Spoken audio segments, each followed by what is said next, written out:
Hello, আসসালামু আলাইকুম আমার ভালোবাসার ভাই ও বন্ধুরা। আপনারা জানেন কিছুদিন আগে আমার একটা ভিডিও ভাইরাল হয়েছে। বন্ধুরা, সেই ভিডিওটা আপনাদের হাত ধরেই আমার ভিডিওটা ভাইরাল হয়েছে।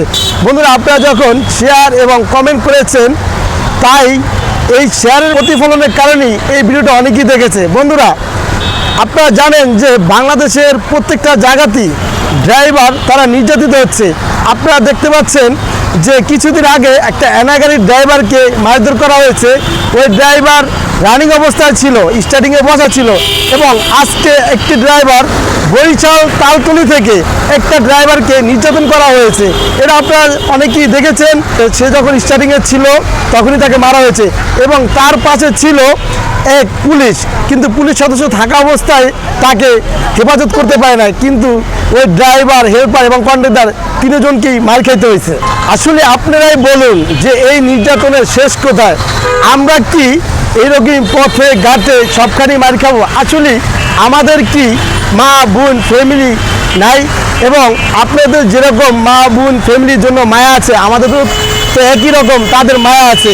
তো বন্ধুরা, আমার এই ভিডিওটা আপনারা একটু শেয়ার করে সবাইকে জানানোর চেষ্টা করুন, যাতে এই সত্য ঘটনাটা সবাই জানতে পারে।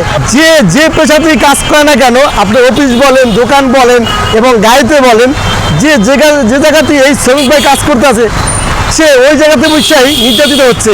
আপনারা আপনাদের জায়গা থেকেই এই নির্যাতনের প্রতিরোধ গড়ে তুলুন। তাহলে কী হবে একসময় জানেন, যে এই থেকে যারা কাজ করায় বা যারা কাজের হুকুম দেয়, তারা এরকম নির্যাতন কখনই আর চালাতে পারবে না।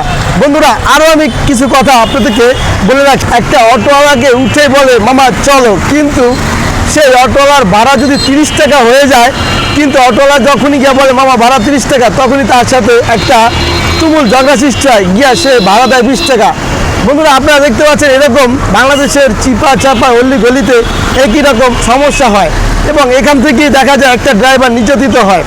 ঠিক একই রকম একটা বাসের গতি যদি 60-80 থাকে, তখন একজন যাত্রী উঠা বলে মামা আপনি গাড়ি ছোলো চালাচ্ছেন কেন? যখন একটা গাড়ি ঢাকা থেকে বরিশাল চলে যায়, তখন অনেক গাড়িকে এইরকম অনেক যাত্রী হয়রানি করে। তো আমি আপনাদেরকে একটা কথাই বলতে চাই, ভাই জীবনের নিরাপত্তা সবচেয়ে বেশি। যদি আপনার নিরাপত্তায় আপনি যাইতে পারেন, তাহলে আপনি কিন্তু সুন্দর করে আপনি আপনার বাড়িতে পৌঁছাতে পারবেন।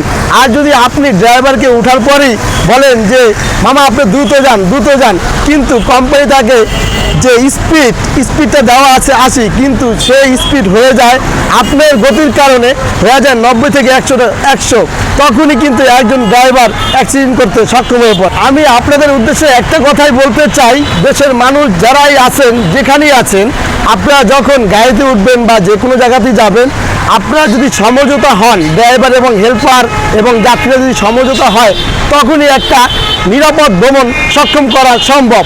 কারণ কি, আপনাদের কারণেই অনেক সময় অনেক ড্রাইভার তারা উত্তেজিত হয়ে যায়, রাগ হয়ে গাড়ি চালায়, তখনই একটা দুর্ঘটনা সক্ষম হয়। তাই আমি দেশের সবাইকেই বলি, আপনারা যখন জার্নি করবেন, তখন ড্রাইভার এবং হেল্পারদের সাথে ভালো আচরণ করুন। এই ভিডিওটি যদি আপনাদের কাছে এই মূল্যবান কথাগুলি যদি ভালো লেগে থাকে, তাহলে অবশ্যই দেশ এবং দেশের মানুষকে শোনার জন্য শেয়ার করে সুযোগ করে দিন।